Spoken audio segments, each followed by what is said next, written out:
Ya inicia Zona 8, Tertulias y más. El espacio de noticias y opinión para empezar el día como Dios manda.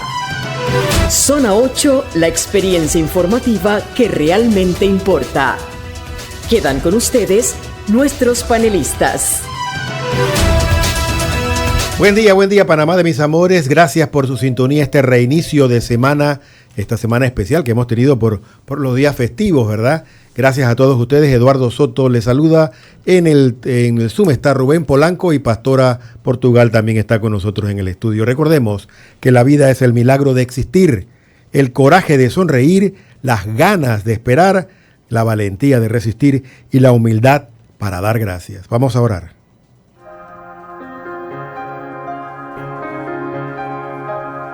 Bajo tu amparo nos acogemos, Santa Madre de Dios. No desoigas nuestras súplicas que te dirigimos en nuestras necesidades. Antes bien, líbranos de todos los peligros, Virgen gloriosa y bendita. Amén.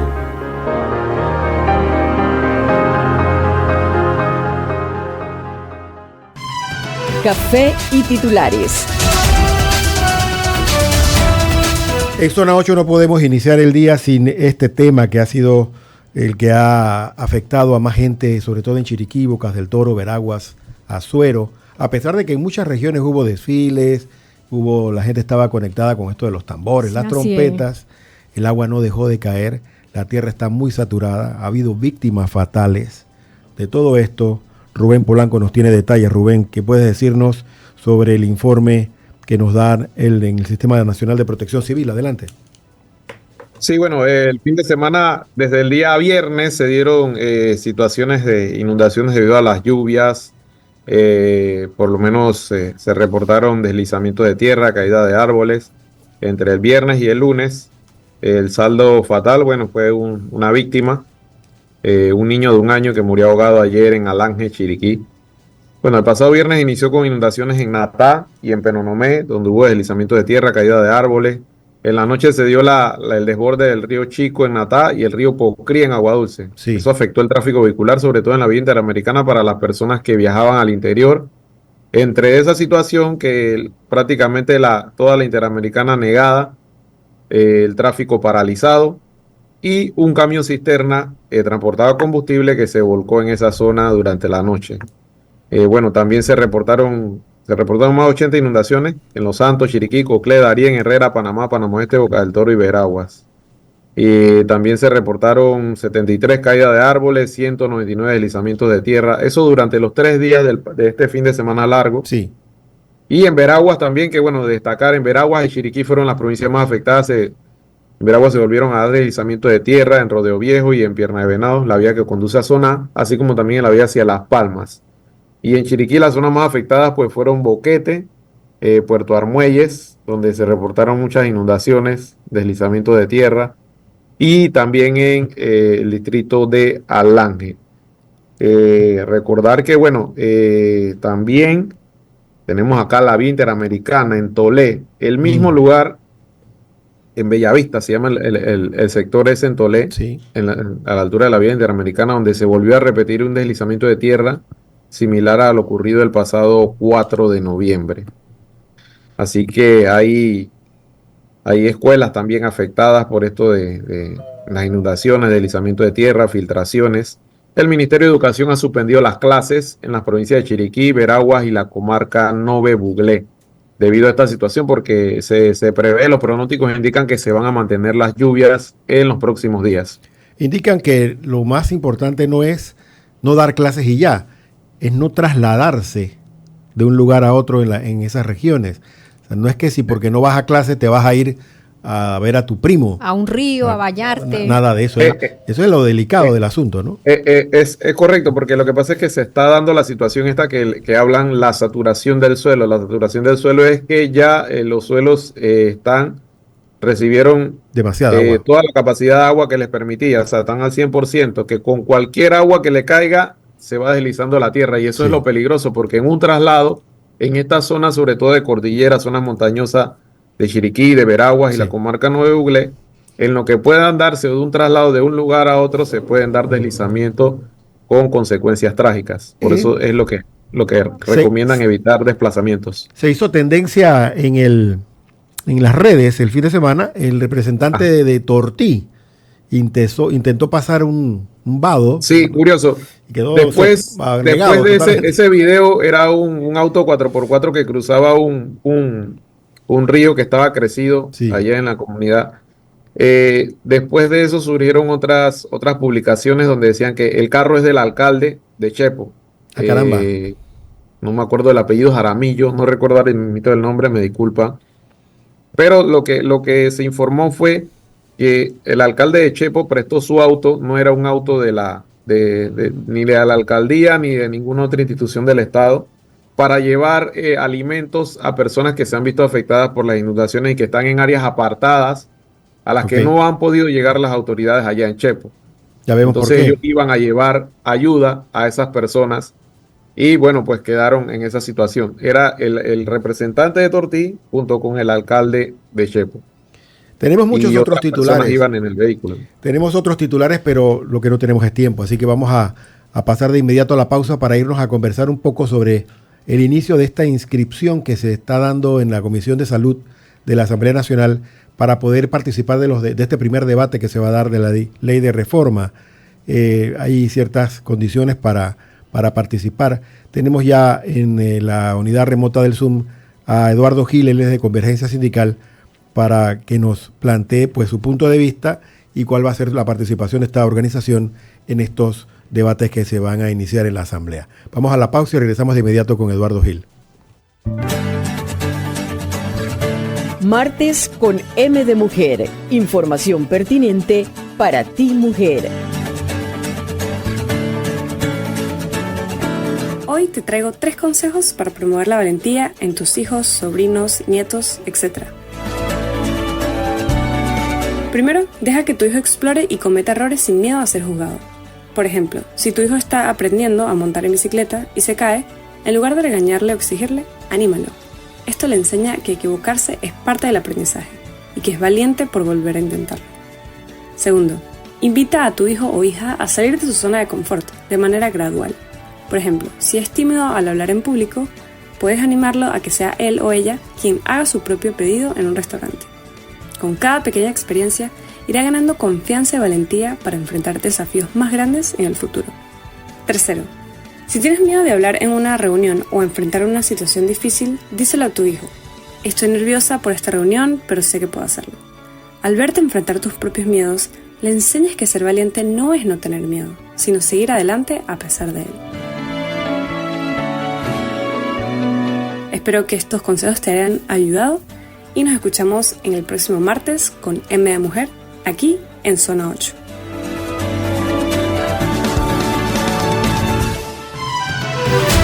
Ya volvemos a Zona 8, Tertulias y más. La campaña arquidiocesana te invita a la gran rifa solidaria el 22 de diciembre y el 5 de enero. En cada rifa gana bonos de $500 mensuales en supermercado por un año. Boletos de venta en todas las librerías católicas del país, parroquias y arzobispado de Panamá a solo 10 balboas. Aprobado por la JCJ.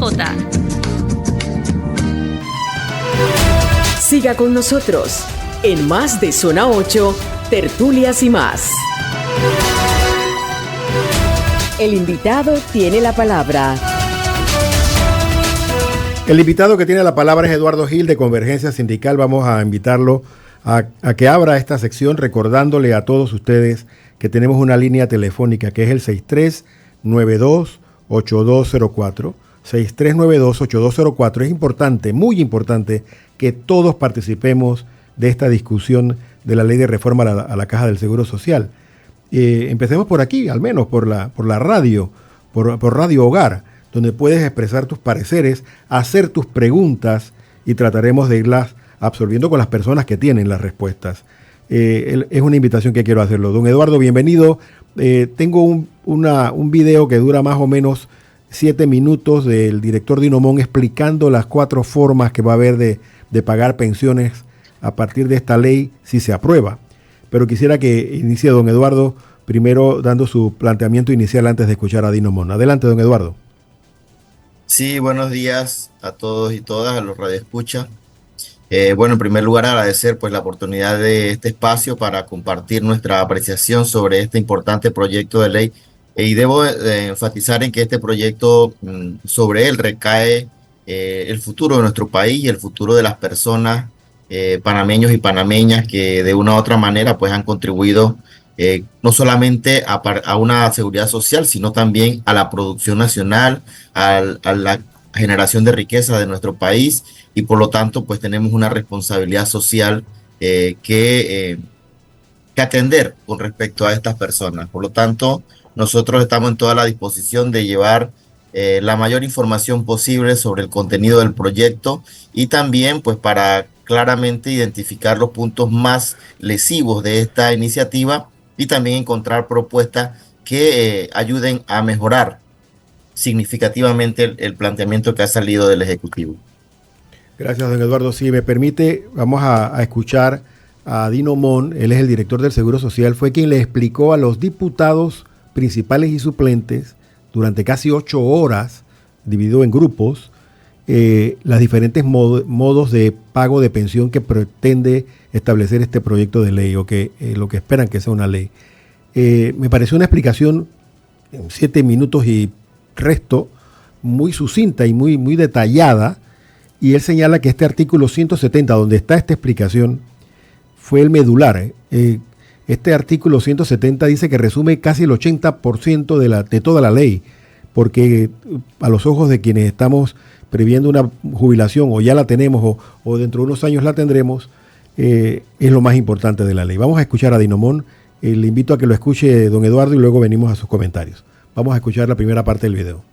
De este sistema que se llama componente contributivo de capitalización solidaria, van a salir 4 tipos de pensiones. La pensión del tipo A. ¿Quién es el tipo A? La persona que le faltan 7 años o menos para jubilarse. ¿Y qué dice el sistema? Se jubila con los beneficios actuales. ¿Estamos de acuerdo? Entonces los del tipo A son los que no tocamos. ¿Me siguen, verdad?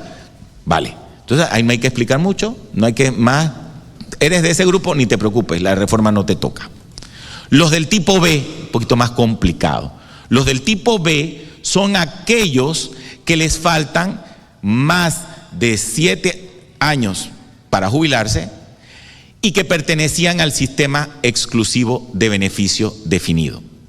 A estas personas lo que vamos a hacer es vamos a capitalizar sus cuotas a un 4% de interés sobre salarios con máximo de $2.500 o sea, el pasado, los salarios nunca vamos a tomar el salario total, sino salarios hasta $2.500, porque recuerden que en ese sistema tú no podías tener una pensión de más de $2.500, ¿se acuerdan? Entonces, de aquí para adelante se toma el salario completo, pero en el pasado el Estado va a reconocer la capitalización o lo que tú aportaste solo hasta salarios de $2.500.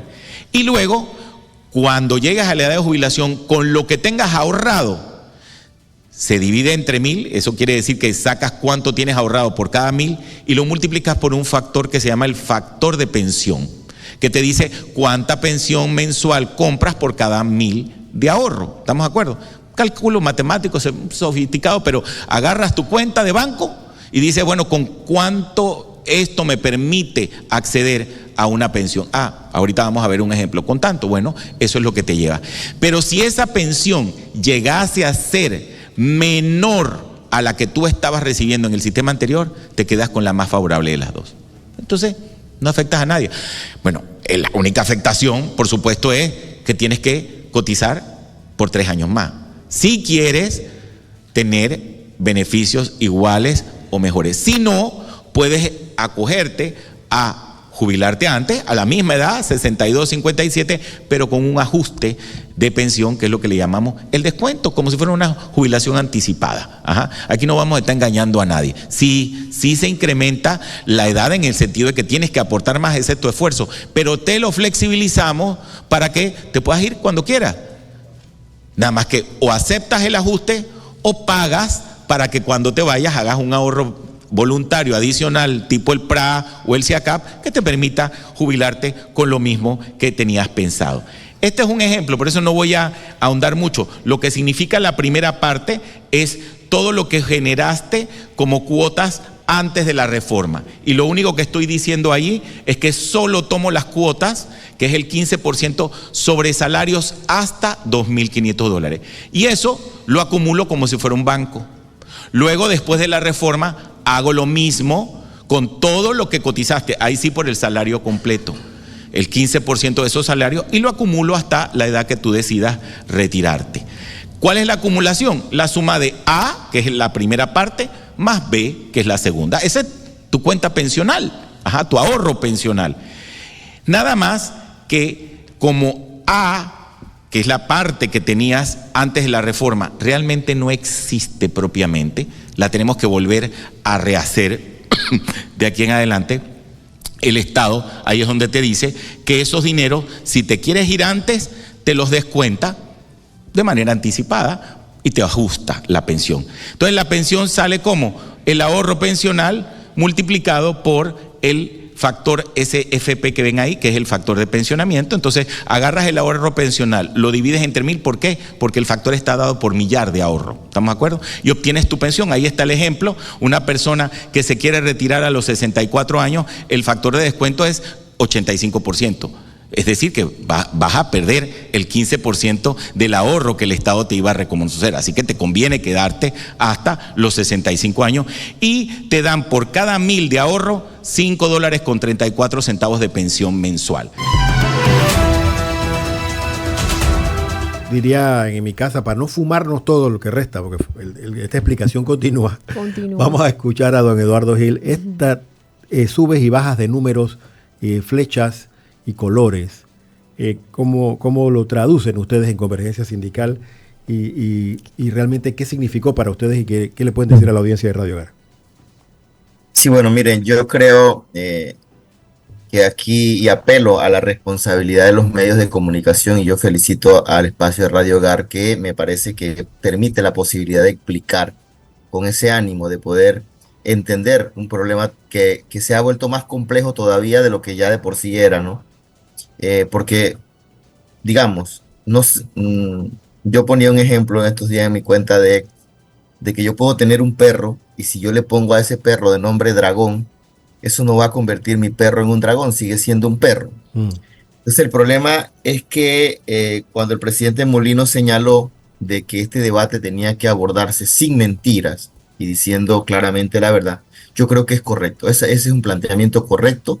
Tenemos que ser lo más honesto posible con la población para que se comprenda el fenómeno y obviamente poder manejarlo de una manera más acertada. Dicho esto, debo señalar que llamar al sistema solidario, llamar a esta capitalización, este nuevo modelo que presenta el Ejecutivo, llamarlo solidario no es correcto, porque no es cierto. Entonces ahí es una cosa que es lo primero que tenemos que señalar. No puede decirse que este es un sistema solidario, un modelo solidario, cuando en realidad se trata de capitalización individual. Capitaliza a la persona o su pensión depende netamente de aspectos individuales. El primer punto que hablaba el señor Dinomón no lo abordaría porque es cierto, o sea, el tipo A no cambia nada según la reforma, pues todo queda igual. La clave está a partir del punto del tipo B. ¿Qué dice este aspecto que ahí es donde se desentraña todo el tema? Primero, habla de una transición de las personas como yo, que nos encontramos dentro del modelo de beneficio definido, ese sistema solidario anterior que culmina en el 2005. Y él habla de que hay un traspaso de nuestros ahorros, como él le llama. Aquí hago una acotación. En los sistemas de pensiones de seguridad social, los sistemas de seguridad social, no se puede hablar de ahorro, porque no se trata de un sistema financiero y bancario como lo sería de un ahorro. El ahorro yo aporto y recibo lo que ahorré más una tasa de interés. En el sistema, en el mecanismo de la seguridad social no aplica el concepto de ahorro, porque yo lo explicaba en un programa anterior en este mismo espacio, que la seguridad social, yo contribuyo con la seguridad social, pero yo tengo derecho a la seguridad social. Yo tengo derecho como un derecho humano reconocido por la Declaración Universal de los Derechos Humanos, tengo derecho a ser protegido por el Estado ante diversas contingencias, entre ellas la contingencia de vejez. Queriendo decir esto, que aun cuando yo no contribuya, el Estado es responsable, porque de una u otra manera no he contribuido al sistema, pero he contribuido con la sociedad, porque todos hemos laborado de manera informal, de manera formal, como sea. Entonces, este concepto de ahorro no aplica en los sistemas de seguridad social y por lo tanto se desvía de su naturaleza. Entonces, en este aspecto, es una de las primeras claves de lo que señala el señor Dinomón. Cuando él plantea ahorro, automáticamente está ubicándose dentro del esquema de cuentas individuales, desnaturaliza completamente el sistema solidario y nos enfoca entonces en una lógica del mercado financiero, que es justamente una de las cosas que el presidente dijo que no iba a hacer. El presidente dijo, no vamos a dejar en manos del mercado el tema de las pensiones de la población. Pues exactamente la ley hace eso, porque al establecer un mecanismo de ahorro en varios elementos, pero el primero es que al establecer un mecanismo o pasar hacia la lógica del ahorro, desajusta completamente el esquema solidario. Lo segundo es, si partimos del supuesto de que mis contribuciones, en realidad lo que a mí me están quitando son las contribuciones. Él le llama ahorro, yo le llamo contribución. Mis contribuciones, ni siquiera las contribuciones generales las reconoce.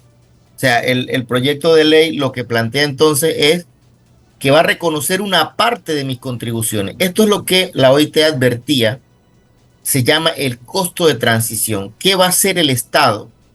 ¿Qué va a hacer el Estado panameño con la gran cantidad de personas que ya contribuyeron, las que están a más de 7 años de pensionarse, pero que son parte del sistema solidario? Bueno, en este caso, el Estado tendría que reconocer el 100% de mis contribuciones. Y ahí se establece un mecanismo, una forma un poco extraña, cuando señala que se va a reconocer hasta un salario de 2.500. No, tendrían que reconocerse todas las contribuciones, tanto las propias como las hechas por los empleadores en este caso. Entonces, ahí hay una parte. Recuerdo que cuando esta campaña iniciaba se hablaba mucho de que se iban a expropiar a los jóvenes. Bueno, ahora expropiaron a los viejos. Es decir, porque le toman todo ese dinero y lo pasan con un reconocimiento, una tasa inferior y con un supuesto rendimiento.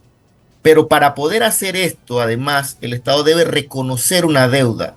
O sea, el Estado debe emitir, porque ¿cómo asegura el Estado de que me está reconociendo mis contribuciones? Concepto correcto, contribuciones. ¿Cómo hace el Estado para reconocer mis contribuciones?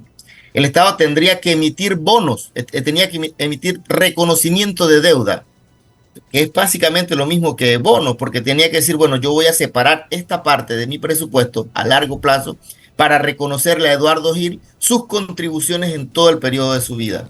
Entonces, eso era lo que la OIT advertía como el elevado costo de transición. Es demasiado costoso para el Estado reconocerlo. Ahora lo van a hacer, o lo plantea el señor Dinomón con un mecanismo bastante extraño, en donde, ok, te reconozco una parte, y de hecho lo menciona. Él dice, el ahorro, el reconocimiento no existe. O sea, el reconocimiento existe, pero la plata no existe. Lo menciona en el video que usted plantea, porque este es un supuesto, es una ficción. Es decir, bueno, yo voy a suponer que tu plata está ahí, pero en realidad no existe, porque para poder que existiera, tendría que ser el fondo común, que es lo que nosotros planteamos, hacer el fondo común, permitirle al Estado un periodo de tiempo de oxígeno para que entonces los rendimientos permitan recuperar lo que se ha perdido en ese periodo. Pero bueno, en fin de caso no estamos hablando de la propuesta nuestra, sino de la propuesta de ellos. Don Eduardo, Rubén Polanco tiene una pregunta. Rubén, para que la puedas hacer allá en el Zoom. Adelante. Sí, licenciado, una consulta. Estas propuestas que ustedes plantean, ¿pretenden llevarlas a la Asamblea Nacional, al primer debate? ¿Se van a anotar, tomando en cuenta que hoy y mañana es el periodo para registrarse? Le consulto porque entiendo que cada uno de los gremios sindicales también participaron de las conversaciones. Sin embargo, por lo que plantea, pues hay algunas de las propuestas que ustedes han mencionado que no han sido incluidas o no fueron incluidas de manera completa en este proyecto de reformas a la ley del Seguro Social. Sí, bien, en efecto, te agradezco porque esta pregunta me permite hacer dos cosas. Primero, responderte directamente. Sí, nosotros estaremos. De hecho, ya hay una coordinación de gremios, están médicos, enfermeras, trabajadores, sindicatos, jubilados, todos, nos hemos juntado para analizar detenidamente el proyecto. Nos estamos dividiendo por partes porque es un proyecto muy denso. Hay especialidades de cada gremio, tiene una especialidad. Por ejemplo, las enfermeras, los médicos ven con mayor detalle el tema de salud. Nosotros estamos más concentrados en el IBM. Los jubilados están viendo los beneficios que se le están quitando, como por ejemplo la ayuda de lentes y otros beneficios que se le están eliminando. Los préstamos que se le eliminan la posibilidad de pedir préstamo a la Caja de Seguro Social, que se le elimina también ese beneficio a los jubilados. Entonces cada gremio está viendo los aspectos que más le afectan de la ley. Estamos haciendo un trabajo bastante intenso todos estos días, porque realmente a nosotros, a pesar de haber estado en el debate, no nos llegó el proyecto, nunca llegó a la asamblea. Entonces eso nos dificultó a nosotros poder reaccionar. Lo segundo que quería decir es que en efecto, como lo has planteado, nosotros estuvimos participando. Y aquí dentro de las cosas que hay que decir honestamente, con honestidad, como se dice, ¿no? Este proyecto no es consenso. Por eso cuando se habla de que el consenso de la mesa, no es consenso. Primero porque no se aplicó una metodología que permitiera el consenso. Es como la conversación que estamos teniendo nosotros. Ustedes pueden poner su punto de vista, yo pongo mi punto de vista, pero eso no quiere decir que al finalizar el programa todos estemos de acuerdo. No, simplemente es una conversa. Bueno, eso fue lo que ocurrió en presidencia. No se permitió consenso. Entonces, a pesar de eso, de los 11 gremios que estuvieron participando para esta conversación, 10 gremios coincidieron que la mejor ruta, con sustento, con datos, con información, para salvar la situación de la Caja de Seguro Social era establecer un sistema solidario de pensiones con beneficio definido. Un solo gremio, que es el gremio de los empleadores, de los empresarios, junto a Cámara de Comercio, CONEP, presentó la propuesta del esquema de 3 pilares de cuentas individuales. Lamentablemente solamente se tomó esa propuesta. La propuesta que se encuentra hoy en la Asamblea Nacional es la propuesta de CONEP de los 3 pilares, que es de cuentas individuales, con un componente que ellos llaman solidario, pero es solamente el nombre, porque para poder hacer supuestamente solidario este sistema, trajeron el 120 a los 65, ahora supuestamente 144, y lo traen para decir, bueno, esto es lo solidario. Lo que ya existía, pero que estaba en manos del Estado, ahora se le transfiere a la Caja de Seguro Social, lo que implica una gran cantidad de costos operativos. Entonces, en vez de ayudar a la Caja, le estamos cargando con más peso, pero además de que le estamos cargando con más peso, estamos utilizando ese mecanismo para pintar de solidario un sistema que es puro y netamente de cuentas individuales. ¿Le parece si escuchamos la segunda parte donde se habla del tipo CID, las formas de pago de pensiones CID, o ya terminó la primera exposición que tenía? No, yo quería también decir algo más, porque hay una confusión, y lo he escuchado en la gente en la calle, ¿no? Adelante. Que se habla mucho de que, yo ahora me puedo retirar anticipadamente, como dice él, bueno, puedo retirar con la edad que está ahora, pero si yo quiero recibir más o aumentar mis ahorros, yo debo trabajar más. O que se le reconocería el 100% si trabaja los 3 años más. No es cierto. O sea, la verdad es que en el mecanismo de cuentas individuales, las fórmulas de cálculo no permiten que uno se vaya con el 100%, ni siquiera en el sistema solidario anterior. ¿Cómo se iba con el sistema solidario anterior? Y esto explico para que veamos claramente la diferencia. Adelante. En el sistema solidario, nosotros nos vamos con lo siguiente. El promedio de salario de los 10 mejores años. Es decir, si yo empecé a trabajar con $250 mensuales. Si yo trabajaba con ese salario, y a lo largo de mi vida yo voy a subir de salario, yo voy a ir subiendo diferentes ajustes salariales, voy consiguiendo un mejor empleo, y eso va haciendo que los salarios vayan variando. En este periodo, cuando yo llego a mi edad de jubilación, a mí me toman en cuenta solamente los 10 mejores salarios. Y de esos 10 mejores salarios se hace un promedio. Vamos a suponer que en algunos gané 300, en otros gané 5,000, qué sé yo, y al final el promedio de mis mejores salarios, mis 10 mejores salarios, fuera 1,000. La tasa de reemplazo o mi jubilación corresponde al 60% de ese promedio, es decir, que yo me voy con $600, ya que no me voy con el 100% de mi salario de ese momento, me voy con el promedio de los 10 mejores años. En esta propuesta que presenta Dinomón, no se calculan solamente los 10 mejores salarios, se calculan todos los salarios, absolutamente todo. Eso baja automáticamente el promedio, porque Si antes solamente me consideraron los salarios de 500, de 900, de 1000 o de 2000 en el supuesto, porque estaban en el rango de los 10 mejores salarios, ahora van a ampliarlo a toda la vida, o sea que se van a incluir los salarios de $200, de 250, y eso va a hacer que el promedio sea mucho menor. Entonces, es una cosa que la gente tiene que entender. Cuando ellos dicen, no, te vamos a evaluar, te vas a ir con el 100% de tu salario. Lo que ellos te están diciendo es que te vas a ir con el cálculo del promedio del 100% de todos los salarios que recibiste a lo largo de tu vida. Y la gente piensa que esto es algo positivo, cuando en realidad es totalmente negativo, porque te baja el promedio. Entonces, esos son algunos de los aspectos que hay que tener claro en este mecanismo de cálculo. Ok.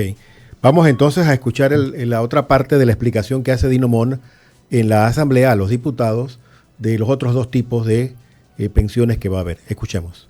Mientras más alta es la edad, más factor tienes, porque tomas la esperanza de vida desde ese momento hasta la edad de jubilación. Mientras más temprano te jubiles, ese factor te da, por supuesto, menos jubilación mensual. Y ahí tienes los cálculos. Entonces, suponte que tú te querías ir a los 65 años de edad, y el sistema anterior te daba $765 cuando haces la fórmula del sistema de la ley 51. Bueno, si te da 765 y este sistema te dio 816, te llevas la mayor de las dos. Eso es lo que hace el sistema. Un poco sofisticado el cálculo, pero bueno, la matemática la van a tener que ver de todas maneras. Esto, escribirlo fue un parto. Lo van a ver en el artículo 170. Yo nunca había visto una cosa más complicada de escribir, porque hacer técnica legislativa y escribir un artículo que hable sobre esto en palabras es todo un reto, pero está bastante bien escrito. Si alguien les explica esta formulita, eso es lo que está ahí en el artículo 170. Grábenselo. El 170 es el corazón de la ley. Sobre el artículo 170 orbita toda la ley. Y parece mentira, un solo artículo genera el 84% de los cambios en la ley. El 84%. Solo ese artículo. Así que para poder entender el 170, tienen que tocar cualquier cantidad de artículos. Ahora los del tipo C, que son los del sistema mixto. ¿Qué les pasa a los del sistema mixto? Igualito.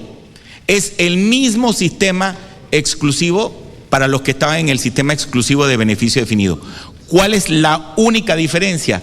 La única diferencia es que para los jóvenes los salarios se toman completos, porque recuerden que en el sistema mixto los salarios no tenían techo, tu jubilación no tenía techo, así que sería injusto que a un muchacho yo le quite de su salario y nada más se lo tope a 2.500. Así que es el mismo cálculo sin ponerle techo, por eso los valores acá te dan mayor, digamos, ahorro en este ejemplo para seguir el mismo esquema, porque ya no pusiste un límite sobre los salarios y reconociste todo el pasado en la cuenta. Esto le va a permitir a los jóvenes jubilarse a veces hasta con el 70-80% de su promedio salarial de los mejores 10 años. Una mejora importantísima. Entonces decimos que, claro, tienen que también cotizar por 3 años más. Si cotizan por menos años, es decir, si se quieren ir antes, también tienen el mismo ajuste en la pensión. ¿Se entiende? Luego vienen los del tipo D, que son todos los nuevos que entran de aquí adelante en el sistema. ¿Cuál es la diferencia de todos los nuevos con los que estaban? Que a esos, como están entrando hoy y están entrando en un sistema sostenible, ya no les tengo que descontar nada. Si ellos se quieren ir a la edad que quieran irse, simple y llanamente ven lo que tiene su cuenta pensional ahorrado y ven cuál es el factor de pensión que les toca cada mes. Sencillo, ya no les tengo que descontar, ya no hay un factor de descuento en la ecuación, aunque ahí lo digo, fíjense que en la ecuación ya no multiplico por ese factor de descuento. ¿Por qué? Porque sería injusto quitarles $1, ellos ya tienen todo su dinero allí y todo el que comienza a cotizar, ese dinero se lo puede llevar a la edad que sea. Don Eduardo Gil, Oiga, adelante. Oiga, antes de continuar, un comentario. Los funcionarios de gobierno están adoptando la manera folclórica de hablar del presidente de la República, José Raúl Mulino. Yo quedé riéndome y no le presté atención a lo que estaba diciendo Dino Mon cuando dijo: redactar este artículo 170 es un parto. Y después de ahí quedé riéndome en la pantalla y riéndome después de la cara del licenciado Gil. Claro. Y sin ánimo de ofender a nadie, sino me río por la manera folclórica en que lo dijo. Fue un parto redactar el artículo 170. Esta A propósito, gente, voy a buscar ese artículo 170 claro, y lo voy a... hay que sumergirse. Continúe, sumergirse. licenciado Gil. Adelante, Eduardo. Ahora sus comentarios de esta última parte. Bueno, yo creo que de verdad que hay que ser honesto en esto. Mira, la ley 51 no establecía un techo de salario. No, no es cierto. La ley 51 para el cálculo contemplaba el 100% del salario. O sea, no había tal techo. El techo estaba en las pensiones. Esto tenemos que manejarlo con mucha claridad. Por ejemplo, si yo tenía un salario de $7,000, $10,000 por allá, igual el sistema iba a descontarme a mí mis contribuciones en función de mi salario, del 100% de mi salario. Si tenía gasto de representación y todos estos otros gastos que se usan para evadir los salarios, igual tenía que pagar en función de eso, porque esa fue una parte de la reforma anteriores de la Caja de Seguro Social, porque antes se hacía por servicio profesional, gasto de representación y otras cosas para evadir la caja. Bueno, en este caso la reforma anterior sí corrigió o buscó mecanismos para corregir esa evasión. Entonces, se consideran el 100% de los salarios mis contribuciones. Como no se me va a reconocer en mi pensión el 100% de mi salario, sino una tasa de reemplazo del 60% sobre el promedio de los 10 mejores años, entonces cuando se llega al momento de la pensión, sí tengo que verificar si hay un techo de $2,500, que era tu pensión mensual no puede ser superior a eso. O sea, si con mis variaciones de salario yo llegué a una pensión de 2,490, entonces mi pensión estaba en 2,490.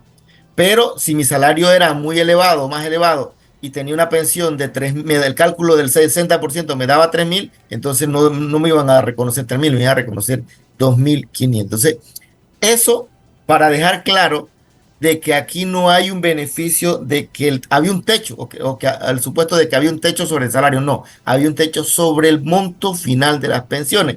Y esto era parte del tema solidario. Es decir, quien por algunas condiciones de vida tuvo mejores oportunidades y tuvo un mejor salario, tampoco se le puede desconocer ese beneficio, pero se le permite una pensión que más o menos estabilice, permita vivir con dignidad, dependiendo de las condiciones que se tienen. Pero también había un piso sobre el cual las personas no podían recibir una pensión menor de tal monto. Entonces, eso era para un poco los techos y pisos de la pensión, no de los salarios, de la pensión. Lo otro es que aquí también el señor plantea de que este tipo C habla del promedio de los 10 mejores años de los que estaban en el mixto. Ellos no tenían eso. O sea, ya ellos tenían una dificultad porque la capitalización o sus pensiones dependen del ahorro individual. Entonces ya no hay una tasa de reemplazo. Ya la pensión no se calcula en función de un promedio de los 10 mejores años. Entonces es incorrecto decir es que se va a hacer a través de los 10 mejores años a los del mixto, cuando ellos ya no tenían esa fórmula, porque las cuentas individuales no contemplan tasa de reemplazo fija, sino que va a depender de una serie de variables. Y lo otro, en cuanto al tipo C, es lo máximo. O sea, es cuando ¿cómo puede presentarse de manera positiva una catástrofe social? Se dice que ya tú eres libre de jubilarte cuando quieras. Señores, en este momento en Panamá hay una gran cantidad de jubilados que tienen que seguir trabajando. Y hablo que hay dos categorías. Hay jubilados que tienen que seguir trabajando porque no les alcanza la pensión que tienen. La gran mayoría de los jubilados que se encuentran en estos momentos laborando no es por amor al arte o porque les gusta trabajar. La gran mayoría es porque no les alcanza la pensión. Hay una parte, sobre todo la que tiene mejores condiciones de vida, la que tiene mejores salarios y que uno los ve que están bastante pasados ya y que siguen siendo funcionarios de gobierno. Esos jubilados obviamente no es que no se retiren porque tengan necesidad de seguir trabajando, sino por otras razones. Pero la gran mayoría, cuando uno verifica el monto de las pensiones, la gran mayoría de los pensionados tiene que seguir trabajando porque no le alcanza el monto de las pensiones. Entonces, básicamente, lo que está diciendo el señor Dinomón no es que ahora nos vamos a poder retirar a los 50 y felices a comer perdices o a los 65 y felices. No, lo que nos está diciendo es, miren, si usted quiere vivir un poquito mejor y un poquito, o si usted quiere seguir viviendo como estaba viviendo, va a tener que seguir trabajando hasta que la muerte diga y venga a tocarle la puerta. Sí. Porque básicamente no te vas a poder. Si las pensiones ya de por sí no permitían retirarse de una manera honorable, pues con este esquema las pensiones van a ser mucho más bajos y la gente va a tener que seguir trabajando hasta la muerte. Obviamente que van a haber algunos que no. Y seamos honestos, esta ley favorece a todo aquel que tenga salario por arriba de 5,000, bueno, ni tanto. 5,000 ya empieza a pasar un poco el rango. Para poder beneficiarse con esta ley, según los cálculos que nosotros habíamos hecho, tiene que tener salario por arriba de $7,000. ¿Cuántos panameños y panameñas en este país tienen salario de $7,000 para aplaudir este proyecto de ley? Entonces, obviamente, que es un proyecto de ley pensado para favorecer a la minoría, no a la mayoría, porque la mayoría está con pensiones por debajo incluso del costo de la canasta básica familiar de alimentos, si nos ponemos a calcular en esas magnitudes. Entonces, obviamente que este tema de decir que ahora te puedes retirar cuando a ti te dé la gana porque vas a tener una excelente pensión, pues ya ese mito digamos, esto es un reciclaje, porque esto no es una cosa que ahora en Panamá estamos entendiendo y lo estamos viendo por primera vez. No, este es un experimento que viene desde los años 80 del siglo pasado. Y el primer país en el que se aplicó fue en Chile. ¿Qué ha pasado en Chile después de tantos años de tener este sistema? Pues que el Estado tiene que subsidiar las pensiones de la gente porque es muy bajo. En Chile, el Estado tiene que aportar a pensionados, a gente que contribuyó, cerca de $250 adicional a su pensión para poder que esa gente no viva en la indigencia.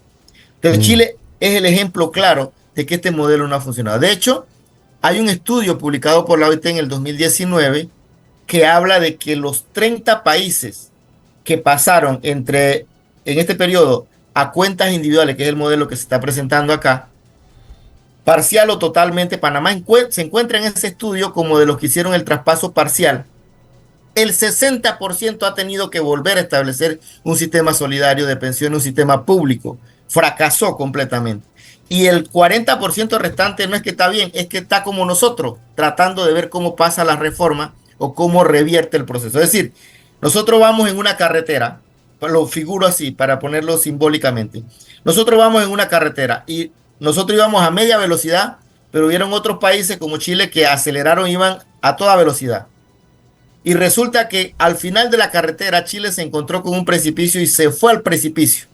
Y ahora están tratando de ver, Chile, Argentina, otros, tuvieron que ver cómo regresaban, ahí escalando en el barranco para salir del precipicio. Y Panamá se encuentra en mitad de camino y ya ve que 60% de los países están regresando, porque la carretera era el camino incorrecto.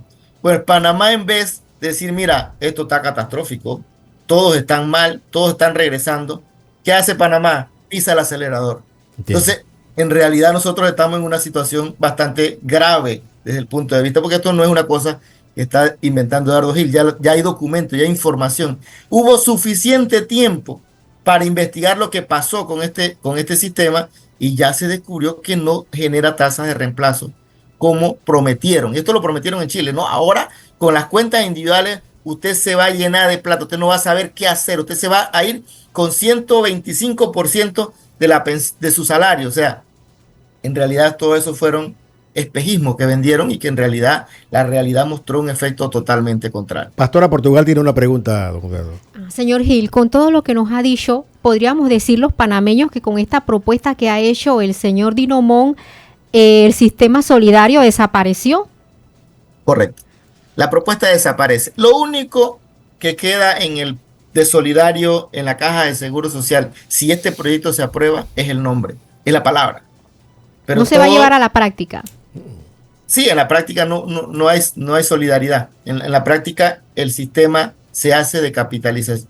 Se hace todo, la peor forma, tomaron la peor forma de hacer la cuenta individual. O sea, tomaron todo el monto de todos para hacerlo funcionar en el esquema de cuentas individuales. Nosotros decíamos, hay que juntar todos los fondos, pero para hacerlo solidario. Esa fue la propuesta de los trabajadores. Este fondo hay que juntarlo para permitirle al Estado un rango de 10 años para poder recuperar, y en ese periodo hay que hacer varias reformas, aumentar las tasas de los intereses bancarios, invertir mejor el dinero, controlar la evasión y la elusión de cuotas, aportar por esta vía, incrementar el gasto de pensiones. Es decir, habían una serie de variables que en 10 años permitían que el Estado no sufriera el golpe de tener que invertir de manera directa. Y ahí hay un detalle que no se ha dicho. Yo creo que los diputados sí lo tienen bastante claro. Y es que se habla, mira, para poder hacer esta transición, así como ellos lo están planteando, el Estado va a tener que aportar por arriba de 900 millones de dólares, más los 300 del canal. Y eso no está en el presupuesto. No está en el presupuesto que aprobaron. O sea, ¿de dónde va a salir ese dinero? Porque en la propuesta nuestra le permitían al Estado 10 años de ganar. 10 años para poder recuperar eso. Pues aquí no. A partir de enero ellos van a aportar o van a tener que aportar 900 millones más los 300 del canal. 950 algo. Pero no está en el presupuesto. Y lo único que han dicho es, bueno, lo vamos a tomar de la recuperación de la evasión fiscal. Pero esa es una promesa como en el vacío, porque ellos no pueden tener certeza que van a recuperar 1.000 millones de dólares en evasión de impuestos. Eso es una apuesta.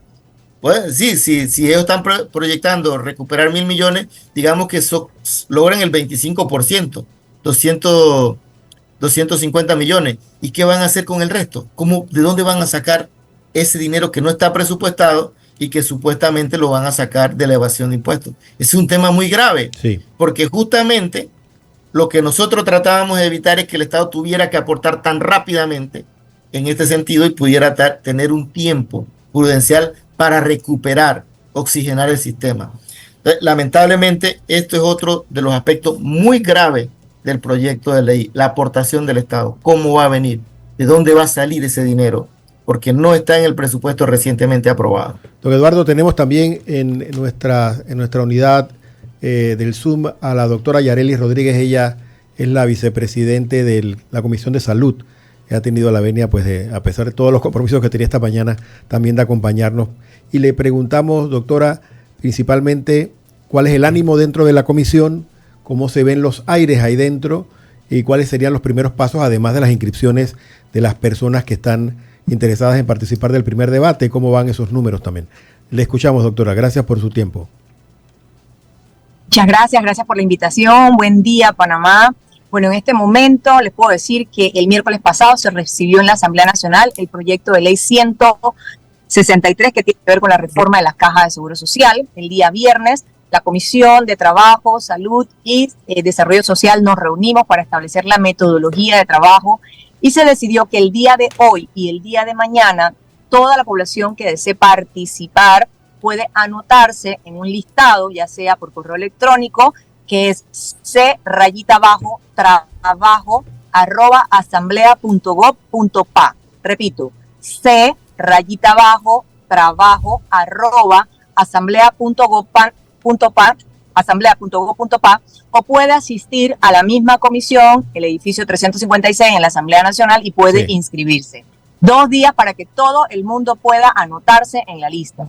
A partir del jueves 14, o sea, pasado mañana, a las 10 de la mañana, comenzamos entonces las intervenciones. Inicialmente va a presentar el Ejecutivo, va a exponer, va a defender su proyecto de ley, y posteriormente la población que se ha anotado, personas naturales, personas jurídicas, organizaciones civiles, todo el que esté anotado puede entonces tomar el micrófono y hablar, dar recomendaciones, su opinión, preguntar lo que desee en ese momento.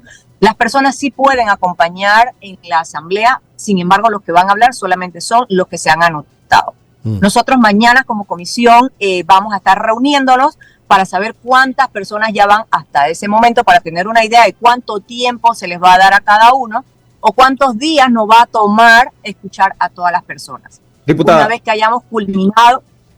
Sí, yo tengo una consulta con respecto a esa metodología y me surge la duda por el hecho de lo que sucedió en la Comisión de Presupuestos. Muchos diputados que no formaban parte de la Comisión de Presupuestos participaron se les dio voz en ese primer debate.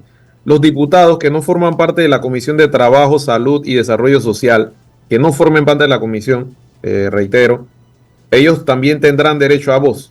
Entiendo, pero ¿cómo se haría el proceso? ¿Ellos también tienen que registrarse o se les daría libremente por ustedes miembros de la comisión? El reglamento interno permite que todos los diputados tengan voz en las diferentes comisiones. Primero se establecería que habla el Ejecutivo, posteriormente hablarán los diputados que deseen, porque también se tienen que anotar, pero primero se le da la prioridad a los diputados que están presentes y quieren hablar, y seguidamente habla entonces toda la población que se anotó. Una vez que hayamos culminado con todo este listado, nos vamos a dirigir al interior de la República. Queremos estar en cada una de las provincias, hacer la misma metodología, vamos a anunciar con tiempo el día, la hora, el lugar. Se tienen que inscribir también todas las personas que deseen participar, le vamos a dar el tiempo para escucharlo. El Ejecutivo también va a acompañarnos en esta gira porque es el Ejecutivo quien tiene que defender este proyecto de ley. A los miembros de la Asamblea Nacional nos corresponde escuchar para en su debido momento que comience el debate realmente poder sustentar esto es lo que me dijo la población, esto es lo que quiere, está a favor, está en contra, en fin, nos corresponde a nosotros escuchar para en el debate entonces poder aportar qué es la decisión que se va a tomar. Doctora. ¿Sí? Entonces, hasta este momento será la metodología en la Asamblea Nacional. Doctora, la comisión cuenta con algún tipo de especialista actuario para estos análisis, porque no son fáciles, no es un discurso político al que hay que analizar, son una serie de fórmulas matemáticas y financieras que no lo hacen sencillo para un lego. ¿Qué tipo de especialistas va a tener la comisión para poder entender esto como debe ser? Bueno, de hecho, nosotros ya nos venimos preparando, escuchando las diferentes propuestas. A pesar de que no participamos en la mesa del Ejecutivo, sí veníamos escuchando muchas propuestas, o sea, sí venimos organizándonos. Nos estamos uniendo con la Comisión de Economía, que ellos tienen asesores económicos que van a estar allí presentes y nos están orientando. Todo eso lo estamos haciendo a la vez que vamos a estar también escuchando a la población y haciendo nuestras consultas. El proyecto de ley es extenso, es bastante técnico.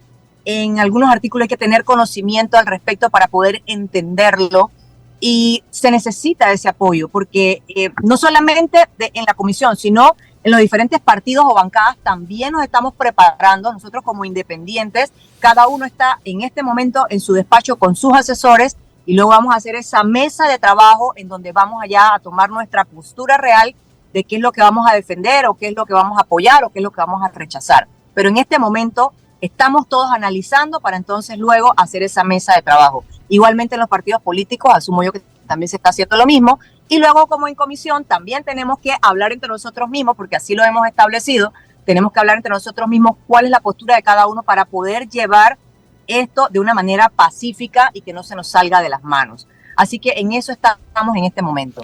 ¿Podría describirnos, doctora, los perfiles de los comisionados? ¿Cuántos son abogados, cuántos son médicos y en qué especialidades? ¿Cuántos no son nada? Porque también eso es posible en la Asamblea Nacional. Todo esto para conocerlos a ustedes y poder decir quiénes son los que van a tomar esta primera decisión. Bueno, somos 9 comisionados en este momento. Está el señor Alain, él es el presidente de la comisión. Yo soy la vicepresidenta, bueno, yo soy odontopediatra, también soy abogada, tengo algunos estudios también en lo que es el tema de administración, en gestión pues sanitaria. Tenemos también al honorable Tito Afú, que él es el secretario, y luego tenemos 6 comisionados más, el honorable diputado Ronald de Gracia, que es de Los Santos, representa al circuito en Los Santos. Está Edwin, él es de Chame. Está Miguel Campos, que es de Veraguas. Está el honorable Manuel Chen, que es de Arraiján. Creo que, el doctor Cristiano Adames, que también, bueno, Sí. es médico, también tiene experiencia en esto, y el honorable Jaime Vargas, que también está con nosotros. Somos 9 en total. Gracias, doctora, porque sabemos que a pesar de todo pudo encontrar el espacio para estar con nosotros y el tiempo, y nos ha permitido conocer un poquito más a detalle. Ojalá más adelante podamos dar mucho más explicación a las personas de cómo va lo de la discusión en primer debate, cómo podríamos saber si va a ser transmitido permanentemente por alguna vía, poder estar enterándonos de cómo va todo esto sería muy saludable. Hemos solicitado que el canal de YouTube esté permanentemente conectado. También en el interior vamos a hacer las transmisiones radiales y todo lo que es redes sociales. A mí me gustaría hablar un poquito acerca del mismo proyecto en sí, y lo hablo a título personal, algunas inquietudes que me generan o algunas preocupaciones. Y en este sentido me gustaría referirme específicamente al artículo 2, en donde ya cuando uno abre este proyecto de ley y te aparece que la Caja de Seguro Social tiene que aprobar su presupuesto y tiene que incorporarse sin modificación al presupuesto general del Estado, pero adicionan que tiene que cumplirse con la ley de responsabilidad fiscal, y algo increíble es que entre paréntesis aparece que se limita la autonomía de la Caja de Seguro Social. Para mí esto es realmente preocupante, porque si en la misma ley de la Caja de Seguro Social están colocando que se limita la autoridad, la autonomía de la Caja de Seguro Social, la verdad que esto me deja pues serios cuestionamientos. Por otro lado, es importante también que la población sepa que en este proyecto de ley los dependientes van a pagar. No se define cuánto van a pagar ni por cuánto se va a pagar, pero sí se establece de que los dependientes pagan. También se elimina el tema de los préstamos para los jubilados, que la Caja haga esos préstamos a los jubilados, a los pensionados, a los empleados de la Caja de Seguro Social, teniendo presente de que estos préstamos eran muy buenos, muy positivos, porque los intereses que se pagaban son muy pocos, se pagan hoy día, y sabiendo cómo está el mercado, que fluctúan tanto estos intereses, pues era positivo estos préstamos que se están dando hoy día. También se habla de un sistema unificado, en donde no se detalla en qué consiste esa unificación de la Caja de Seguro Social y MINSA. No sabemos si es que la Caja va ahora a atender a toda la población en general, o es que el MINSA va a pagar una parte, o el tema de la compensación. O sea, no se especifica, y esto de verdad que hay que estar muy claro a la hora de aprobarlo. También el tema de los independientes, se establece de que la cuota obrero patronal, su cuota para el IBM, que antes era de 13.5, se aumenta a 18%.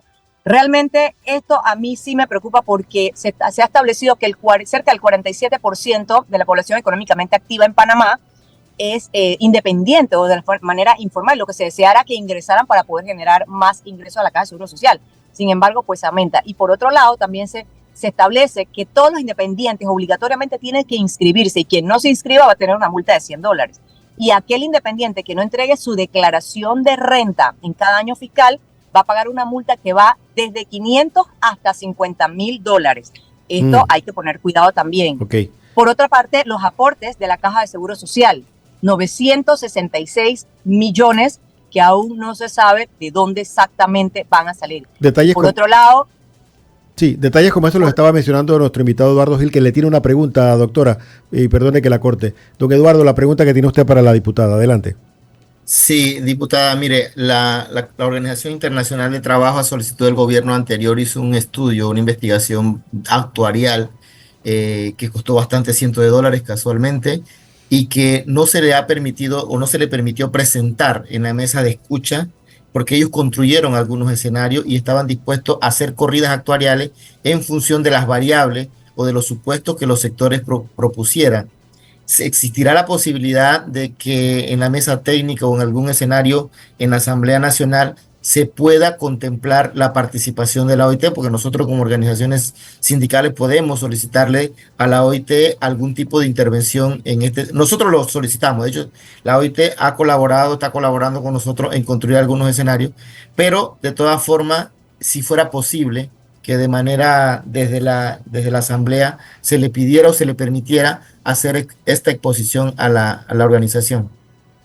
Ok, nosotros vamos a reunirnos mañana como comisión, así que lo voy a elevar para que en pleno, pues allí entre nosotros pudiéramos aprobarlo y se pueda traer, entonces se puede invitar a la OIT con muchísimo gusto. Continúe con los puntos que usted les decía que le llamaban la atención.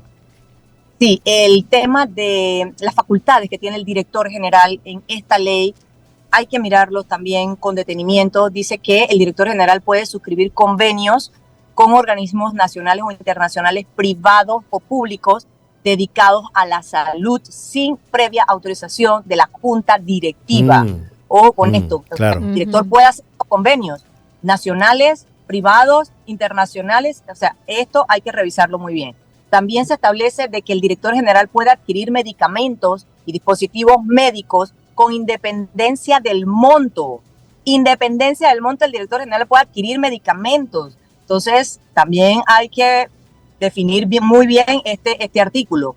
Y también que el director general podrá delegar en sociedades anónimas la administración de las inversiones del Fondo General de Reserva, ya sea total o parcial. Es decir, que todo el dinero de los 4 programas que existen en la Caja de Seguro Social pueden ser administrados por sociedades anónimas. Si bien es cierto, se elimina lo que es la Junta Técnica Actuarial, nos queda la duda de qué ente externo a la Caja de Seguro Social realmente podría fiscalizar si se está realmente haciendo el trabajo, si el riesgo que se está tomando es el correcto, si las inversiones son las correctas, porque toda la decisión proviene exactamente interna de la Caja de Seguro Social. Y la Caja de Seguro Social por años ha demostrado que no tiene buena administración. Sí. Mira cómo está hasta este momento, no ha tomado buenas decisiones, entonces esto sí me hace ruido. Por otro lado, sí, digo, hay una lista también de puntos, de artículos que llaman la atención, pero también quisiera mencionar algunos que sí me gustaron,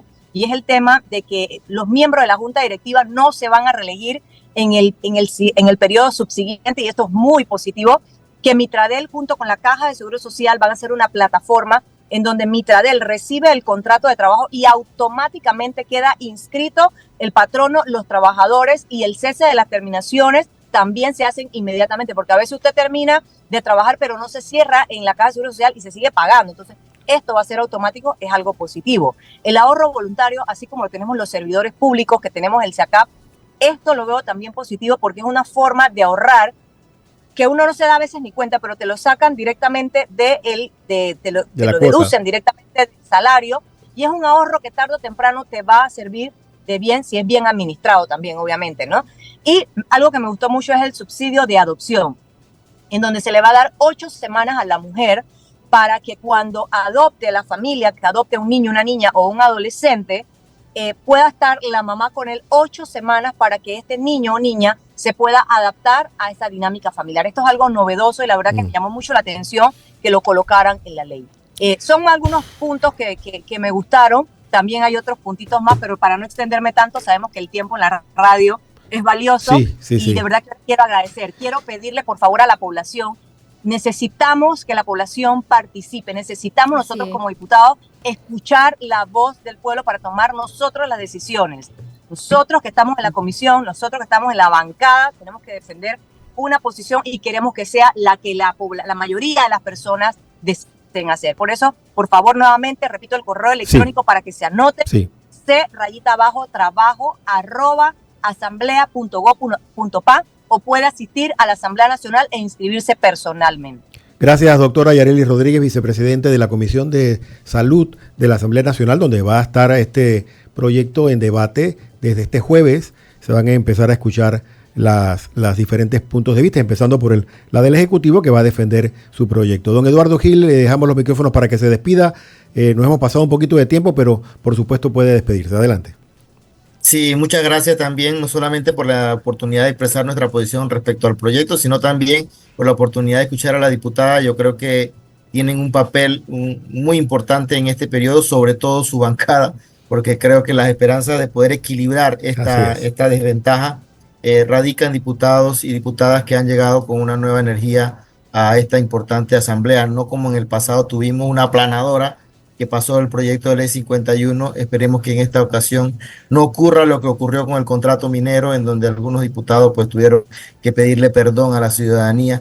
Yo creo que esta es la oportunidad de poder escucharnos efectivamente y poder incorporar los aspectos de protección pensando en los de abajo. no Doctor. en el negocio, que yo creo que es el norte que debe marcar el debate de este proyecto. Doctora.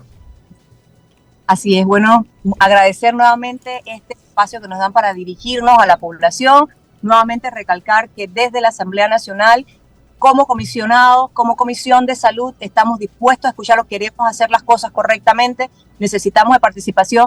Ojalá que no hubieran protestas afuera de la Asamblea Nacional para que la población que desee participar a través de su voz, a través del micrófono, pueda llegar tranquilamente sin miedo a que le vaya a pasar algo, porque si existen las manifestaciones la gente no sale, no quiere ir a la asamblea. Entonces, por favor, en este preciso momento, en esta etapa, necesitamos escuchar a la población. Permítanos a nosotros los diputados escuchar lo que el pueblo quiere, permita ese acceso tranquilo y pacífico que debemos mantener todo este tiempo.